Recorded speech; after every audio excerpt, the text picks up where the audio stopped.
tardes. Hoy estamos reunidos en el Tribunal Superior de Justicia. Vamos a entrevistar al magistrado Luis Felipe Esperón Villanueva. Vamos a hacer unas preguntas de la Constitución. Primero va a empezar mi compañero Mauricio Escamilla por ahí. Buenos días, Mauricio. Buenas tardes. Buenas tardes. La primera pregunta que tenemos es algo que relacionado a su área.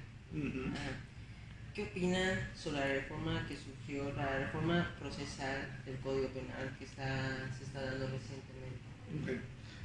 Mira, como ustedes saben, en el 2008 hubo una reforma a nivel constitucional que se reformaron 10 artículos de la Constitución mexicana donde se implementó un nuevo proceso en materia penal. Pasamos de un proceso de tipo mixto, donde era escrito y oral, a un proceso eminentemente oral, propio de un sistema acusatorio. Hoy, recientemente, se empiezan a hablar de una iniciativa para reformar la Constitución, reformar el Código Procesal Penal y algunas otras leyes secundarias, como el tema de la Fiscalía, donde buscan endurecer el sistema procesal de corte acusatorio. ¿Por qué? Normalmente la reforma al sistema acusatorio del 2008 hizo un procedimiento garantista, donde es un proceso penal que busca respetar los derechos tanto de la víctima como del imputado, donde tiene algunas características como es el tema de la prisión preventiva como una regla de forma como el último recurso que hay. Es decir, parte de la lógica. A la persona se le debe privar de la libertad una vez que se ha demostrado su responsabilidad, y esto sucede cuando se dicta una sentencia condenatoria. El tiempo que dura para llegar a esto durante el proceso debe estar en libertad con medidas cautelares diversas a la prisión preventiva. Prohibición de salir de un determinado lugar, el uso de localizadores electrónicos de los grilletes, y solo en el último recurso establecerlo. Esto no lo ha entendido la ciudadanía. No ha entendido que una persona debe estar privada de la libertad solo hasta que se dicte una sentencia. Y eso mucho ha puesto en duda o en tela de juicio más bien la efectividad del sistema procesal. Porque se dice que es un sistema demasiado garantista, que está a favor del imputado, que a las víctimas no se les está reparando el daño, que hay altos márgenes de impunidad y hay una alta incidencia además en el país de delitos. Entonces dicen, la lógica es decir, esos delitos son consecuencias de un proceso penal que es demasiado garantista, lo cual es incorrecto, porque el derecho penal, su función principal no es la prevención de los delitos. La prevención de los delitos es una cuestión de educación, una cuestión de valores, cuestiones de formación dentro de la familia, dentro de la escuela. Esos son los inhibidores sociales que deben formar a individuos que aprendan a respetar y convivir en la sociedad. ¿Sí? El proceso no es el tema. Pero esto trae como consecuencia que hoy se busca un proceso muy duro, donde el tema de la prisión preventiva sea casi la regla, donde desaparezca la figura de los jueces de control, los jueces de juicio. Actualmente son etapas donde conocen determinados jueces. Hay un juez de control que conoce de la etapa de investigación y la etapa intermedia, y un juez de juicio que conoce propiamente la etapa de juicio oral, y un juez que ve la ejecución de las penas. Hoy se pretende volver a como estaba antiguamente, un solo juez que lleve todo el proceso, ¿ya? En fin, lo que se busca es endurecer. Me parece que no está ahí, no es una solución adecuada. Es muy cuestionable el proyecto de reforma. Me da la impresión que incluso no va a pasar, porque esto fue una propuesta de la Fiscalía General de la República. Pero los propios gobiernos, entiendo que tanto la Secretaría de Gobernación como la Secretaría de Seguridad Pública no están de acuerdo con esa iniciativa, y ya hay otros proyectos que se están metiendo de reforma los cuales no conocemos porque todavía no se han presentado como tal, ¿sí? Pero sí es regresiva, es profundamente regresiva. Ok. Bueno, ahora vamos a una pregunta de historia. A ver, ¿qué piensa sobre las reformas que se han hecho en la Constitución desde 1812? La Constitución. Wow. Es muy amplia la pregunta. Solo una mera opinión Sí, general. sí, claro, con todo gusto. Evidentemente no las tengo todas, así que vamos a hablar muy general, ¿no? Yo creo que tenemos que entender el tema del constitucionalismo en México mucho en el sentido que una constitución va a responder a un momento histórico y político que le toca vivir a México en una determinada etapa. Evidentemente la constitución de 1812, si bien es cierto, no es una constitución de México como tal, estamos saliendo, sino es de España, la constitución de Cádiz, ¿no? Donde era de corte liberal en su momento, que hablaba muchas cuestiones. Creo que sí le sirvió al país para crear sus propias instituciones y sus propios sistemas constitucional. Algo así es, fue el inicio, ¿no? Cada una ha tenido sus particularidades, desde gobiernos centralistas, muy fuertes, a gobiernos en otros momentos de la historia de México, donde no son tan centralistas, sino más bien de entidades federativas, ¿no? Más un juego del Estado. En concreto, yo te hablaría más de la Constitución de 1917 para acá, que creo que es la que nos interesa porque es la que tenemos vigente, ¿no? La más cercana. Mira, me parece que es una constitución que en su momento fue una constitución de avanzada, donde empezamos a hablar de muchos derechos que a nivel mundial no estaban plasmados dentro de una constitución, muchos de los derechos, sobre todo de corte social, ¿no? El tema de los trabajadores, el tema de los campesinos, algunos de estos derechos que han sido fundamentalmente para consolidar a México como hoy estamos, ¿no? 3, 27, 123 y todos estos artículos, ¿no? Que fueron de avanzada. Sin embargo, creo que también es cierto que hoy la Constitución mexicana ya han sido demasiado los parches de 1917 para acá. Yo no sé si es el momento de empezar a pensar en una nueva Constitución ya más moderna, es decir, ya muchos países han cambiado sus constituciones a constituciones mucho más modernas, ¿no? Ya que respondan a un modelo de Estado distinto al que hubo de 1917 al 2020, es decir, estamos hablando de 103 años más o menos, 3 años más o menos, es otro el mundo ha cambiado, han cambiado las instituciones, ha cambiado la tecnología, la forma de pensar de la sociedad, ¿sí? Es que nuestra constitución se basa más en ensayo y o sea, fue actualizando, dependiendo a cada caso que se iba dando y todo. Y pues no es por querer ofender, digamos, los mexicanos así en general, pero algo que ha definido mucho a los mexicanos es que siempre cuando surge un problema o algo así, siempre nos quejamos por ello. Y siempre exigimos que pongan esa ley y que se haga así como tal, ¿no? Entonces yo creo que en gran parte, el problema son los mexicanos en general que Sí. Pero sí, no, claro, lo que pasa es que en México todos los problemas los queremos resolver con base en una legislación, pensando que cambiando una ley vamos a cambiar una realidad, lo cual es incorrecto evidentemente. Muchos temas que, por ejemplo, no tienen por qué estar en la Constitución, hoy están. Te pongo un ejemplo, en el gobierno anterior, cuando se hablaba del tema de la educación, se metió cuestiones que no tienen que ver. Una constitución es de tipo aspiracional, a diferencia de una legislación, de un código procesal, una legislación secundaria que tiene que estar muy detallada y no ser muy específica. Pues hubieron problemas de educación, los metieron a nivel constitucional. Cuestiones de comunicaciones a nivel constitucional. Entonces sobrecargaron, me da la impresión, el tema de la Constitución. ¿Sí? Y ese es uno de los problemas que tenemos. Ahorita, bueno, ya respondí una de las otras preguntas. Solo otra pregunta, esta ya sería más personal. Sí, respecto a- sí.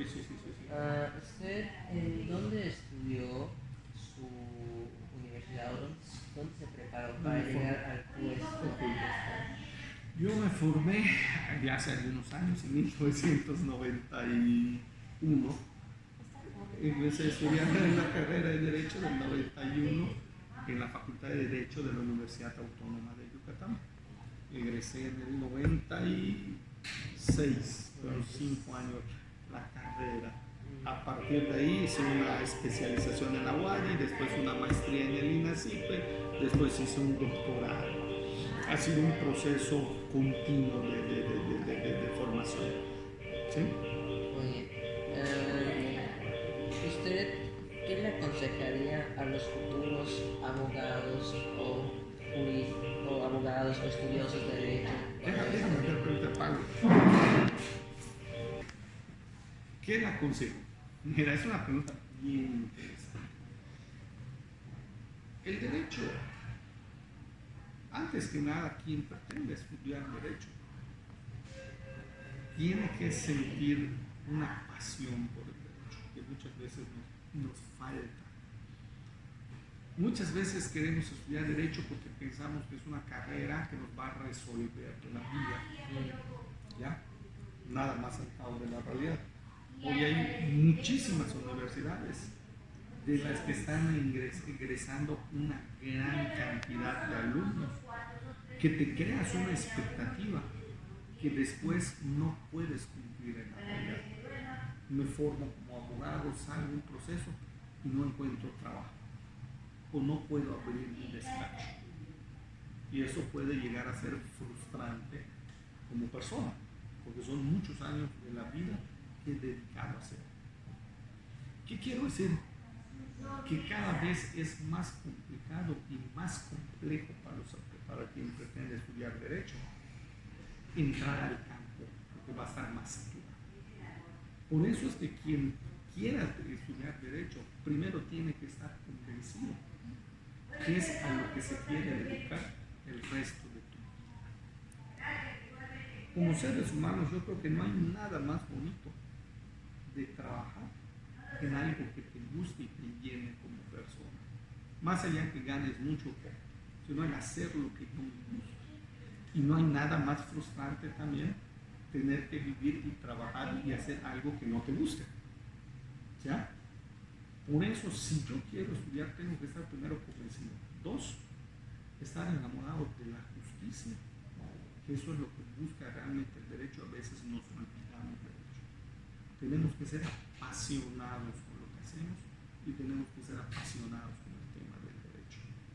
Si es algo que ya decidí, esto que voy a dedicar a mi vida, si es algo que me apasiona, entonces sí, dedicarme a estudiar derecho, prepararme lo mejor posible. Esa es la diferencia también que puede, algo que puede hacer la diferencia, el nivel de preparación que yo traigo. Antes bastaba con ser licenciado en derecho y tenía resuelto. Después empezaron a pedir licenciaturas. Ahora ya están pidiendo doctorados, postdoctorados, ¿sí? Es decir, cada vez el nivel académico se va incrementando. Y mucho más exigente.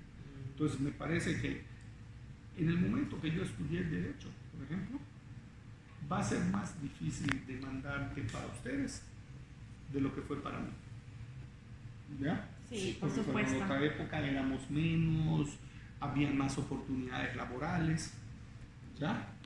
En cambio ahorita, lo contrario, hay muchísima demanda y pocas oportunidades laborales.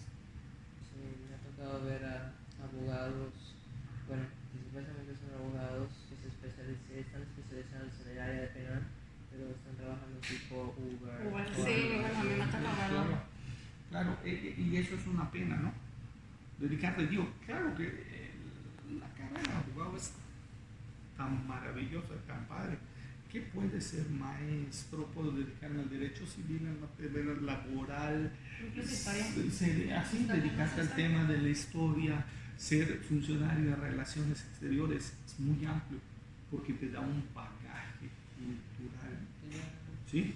Yo por eso apenas, ¿cuántos años de la carrera que ustedes tienen? Nosotros son 3 años. 3 años. Pero igual no basta con estar con lo que nos enseñan en la escuela, sino que hay que leer. Así es. Ese es el compromiso que ustedes tienen que hacer. Es decir, no solo es el tema jurídico, sino es el tema cultural. Acuérdense que el derecho es un constructo social. O sea, lo construye cada sociedad. ¿Para qué? Uno, para regular la vida en sociedad. Y dos, para resolver los conflictos que se den dentro de esa sociedad. Si yo tengo un mayor bagaje cultural y entiendo la forma de la sociedad que reacciona, me va a permitir a mí tener una visión más amplia del problema y no focalizarme en una visión estrictamente procesal y cerrada. Yo creo que el abogado tiene que tener esa visión periférica, amplia. Y eso, independientemente, no solo implica una formación desde el punto de vista jurídico, sino también desde el punto de vista académico, cultural, es mucho más amplio.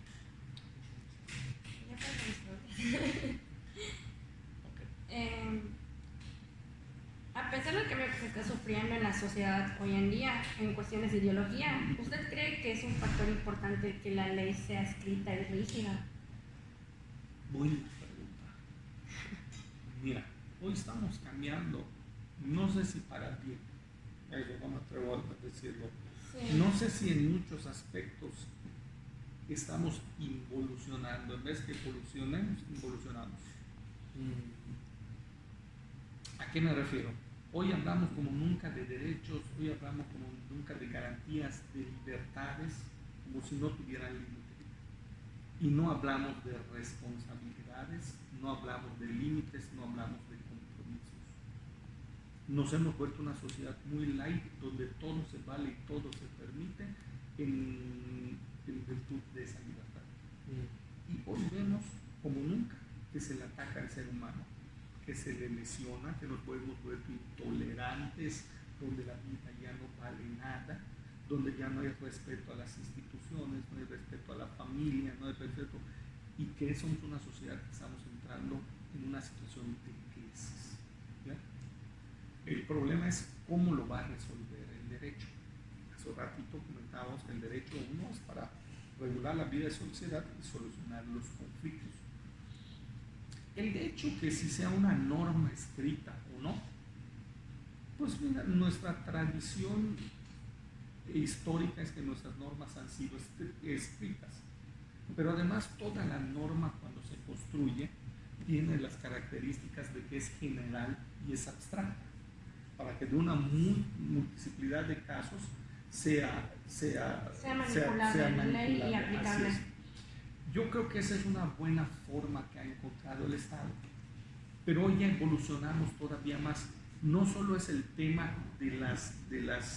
desde un punto de vista normativo escrito, sino también el sistema de principios. Yo creo que es un tema de principios, nos permite resolver un asunto con mucho mayor margen que desde una regla cerrada. Es decir, a ver si te alcanzo a explicar esto. Hace algunos años, algunos autores empezaron a hablar, nosotros teníamos un sistema escrito normativo donde te decían, dura la ley, pero es la ley, tú no te puedes salir de ella, porque ese es el principio de legalidad. ¿Ya? Algunos autores empezaron a cuestionar eso y dijeron, bueno, pero hay situaciones que la norma no alcanza a llenar, no basta la interpretación de la norma.